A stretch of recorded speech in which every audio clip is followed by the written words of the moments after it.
구독자 여러분, 거세를 한 나무가 있다고 하는데 들어보셨나요? 야, 이제 강필이 식물 이야기에 대해 이야기가 떨어지니까 별 희한한 이야기를 만들어내고 있네 라며 핀잔을 줄 것 같은데요. 그러나 이 말은 만들어낸 것이 아니라 사실입니다. 이게 궁금하시다면 영상을 끝까지 시청해 주시기 바랍니다. 식물에 대해 알고 싶으신가요? 그럼 식물다큐 TV를 찾아주십시오. 이 안에 답이 들어 있습니다. 안녕하십니까, 식물다큐 TV의 강PD입니다. 오늘은 식물도 거세를 한다 라는 주제로 이야기해 보려고 하는데요.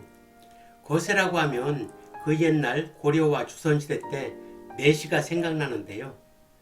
거세라는 단어의 사전적 의미를 찾아보니 동물의 생식선을 제거하여 생식 기능을 없애는 일이라고 나와 있습니다.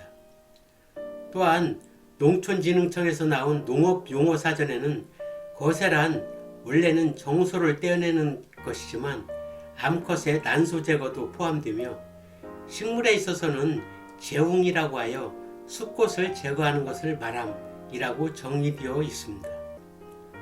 그래서 이번 영상은 거세를 당해 한평생 중성화로 살아가는 식물을 알아보도록 하겠습니다. 보이는 나무는 백당나무입니다. 예? 백당나무가 거세된 나무냐고요? 아닙니다.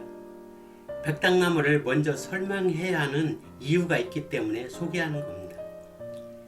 백당나무는 인동과로 2~3m의 낮은 키로 자라는 목본류이며 우리나라 전역에 분포하고 산기슭이나 산골짜기에 서식하는 나무입니다.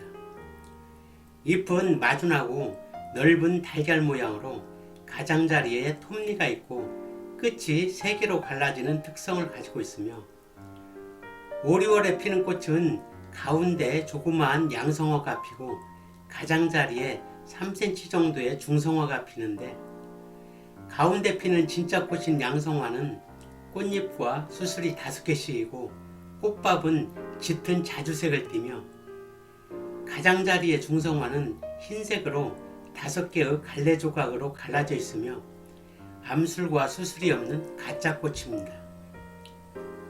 이렇게 흰색의 중성화, 즉 가짜꽃을 가지고 있는 이유는 녹음이 질 때 꽃이 피고 있어 작은 꽃들이 벌이나 나비 등에게 보이지 않기 때문에 크고 시인성이 좋은 흰색의 가짜꽃을 달고 있어 벌과 나비 등 수정을 시켜주는 곤충들을 불러 모으는데요.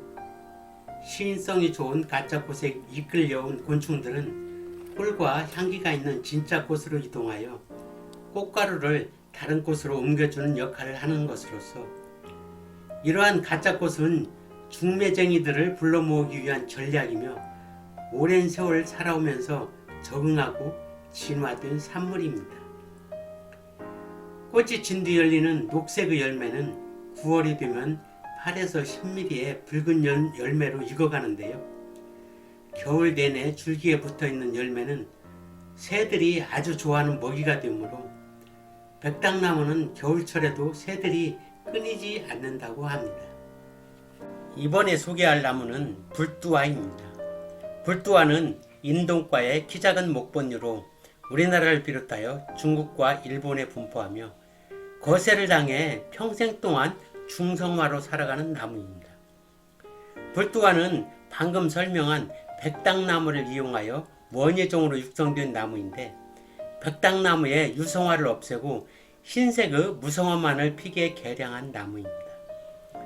5월에 줄기의 끝에 피는 꽃은 작은 꽃들이 한데 모여서 어린아이 머리만한 둥글둥글한 꽃뭉치를 주렁주렁 달고 있는데 처음에는 연초록색이지만 활짝 피면 흰색으로 변했다가 나중에는 누런빛으로 변하면서 퇴색되어 시듭니다. 불두아의 잎은 백당나무와 유사하며 가장자리에 불규칙한 톱니가 있고 끝이 3갈래로 갈라지는 특성을 가지고 있습니다. 불두아라는 이름은 꽃 모양이 부처님의 곱슬머리를 닮았다여 이름이 붙여졌다고 하며 피는 꽃이 암술과 수술이 없는 무성화로 수정이 필요 없기 때문에 향기가 없으며, 이 때문에 벌이나 나비가 찾아오지 않고 외면해 버리는 꽃으로 조용한 수생이 필요한 스님들이 머무는 절에 심기에 적합한 것으로 여겨집니다. 또한 부처님 오신 날 즈음에 꽃이 피고, 꽃 또한 스님들이 하얀 고깔모자를 쓰고 춤을 추는 모양이기 때문에 승무화라고도 부릅니다. 꽃 피는 모습이 수국과 유사하여 수국이라고 부르는 사람들이 많이 있지만, 수국과는 조금도 피가 섞이지 않은 전혀 다른 식물인데요. 이렇게 수국과 유사함에 따라 꽃은 수국을 닮고 있고, 잎은 백당나무를 닮았다고 하여 수국백당이라고도 부르고 있습니다. 불행하게도 이 불두화는 생식작용을 하지 않기에 꽃이 지고 나도 열매를 맺을 수 없는데, 가을철 백당나무는 빨간 열매를 맺고 있으나 불두화는 꽃이 지고 난 흔적만 덩그라니 보이고 있습니다. 이렇게 암꽃과 수꽃이 없어 스스로 번식하지 못하는 운명을 가지고 있기에 종자번식은 꿈도 못 꾸고 꺾꽂이나 젖붙이기, 취목 등으로 번식을 하고 있으며, 꽃의 특성 때문인지 사찰 등에 많이 심어지고 있으나 요즘은 꽃 모양이 예뻐서 일반 공원에도 조경용으로 많이 심어지고 있습니다. 불두화와 백당나무가 모두 인동과로 유사종이라면, 앞서 언급했듯이 불두화와 백당나무의 꽃과 너무 유사하여 많은 사람들이 같은 종으로 알고 있는 산수국과 수국을 알아보겠습니다.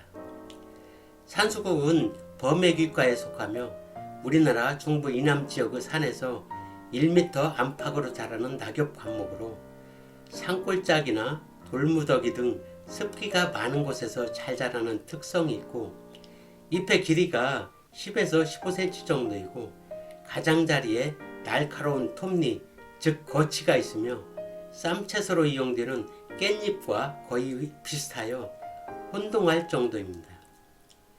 보이는 것처럼 가장자리의 꽃같이 보이는 것은 꽃이 아니라 꽃받침이 변해서 만들어진 것으로 암술과 수술이 없는 무성화, 즉 가짜꽃이며, 진짜 꽃은 가운데에 보이는 작은 것이 진짜 꽃입니다. 진짜 꽃은 꽃이 작기 때문에 벌과 나비들이 찾아오기가 쉽지 않다는 걸 극복하기 위해 시인성이 좋은 가짜꽃을 내걸고 벌과 나비를 유인하는 것이며, 꽃이 수분과 수정이 이루어지면 가장자리의 가짜꽃은 꽃줄기를 아래로 늘어뜨리면서 꽃을 완전히 뒤집어 버리는데요. 이것은 꽃이 수정이 되었기 때문에 벌과 나비들은 오지 않아도 된다는 신호라고 하니 정말로 신기하고 놀라운 산수국에 숨겨진 비밀입니다. 수국 또한 범액위과에 속하는 목본류로 여름이 한창일 때 보라색, 하늘색, 분홍색 등의 꽃을 피우는 식물이지만, 요즘은 다양한 색으로 개량한 원예종들이 많이 있습니다. 수국의 탐스러운 꽃은 사실은 꽃이 아니라 꽃받침이 변한 것이고, 진짜 꽃은 꽃잎처럼 보이는 꽃받침 가운데 작게 보이는 것이 진짜 꽃인데, 이 꽃은 수술은 있지만 암술이 퇴화되어 무성화로 되어 있어 꽃의 역할을 하지 못합니다. 오늘은 식물도 거세를 한다 라는 주제로 백당나무와 불두화를 알아보고, 이와 유사하게 꽃이 피는 산수국과 수국에 대해 알아보았는데요. 네 종류의 식물에 대해 다시 한번 유사점과 상이한 점을 비교해보면, 백당나무는 인동과로 잎이 3개로 갈라지고 가운데 진짜 꽃과 가장자리에 가짜 꽃이 있으며, 불두화 또한 인동과로 잎이 3개로 갈라지고 여러 개의 무성화가 모여 피는 특징을 가지고 있습니다. 범액위과의 산수국과 수국의 잎은 깻잎처럼 생겼으며, 산수국은 가운데 진짜 꽃과 가장자리에 가짜 꽃을 달고 있는가 하면, 수국은 여러 개의 무성화가 모여 피는 특성을 가지고 있다는 걸 알고 계신다면 네 종류의 나무를 구분할 수 있지 않을까 생각하면서 오늘의 모든 영상을 마칠까 합니다. 구독과 좋아요를 부탁드리면서 지금까지 식물다큐TV의 강PD였습니다. 감사합니다.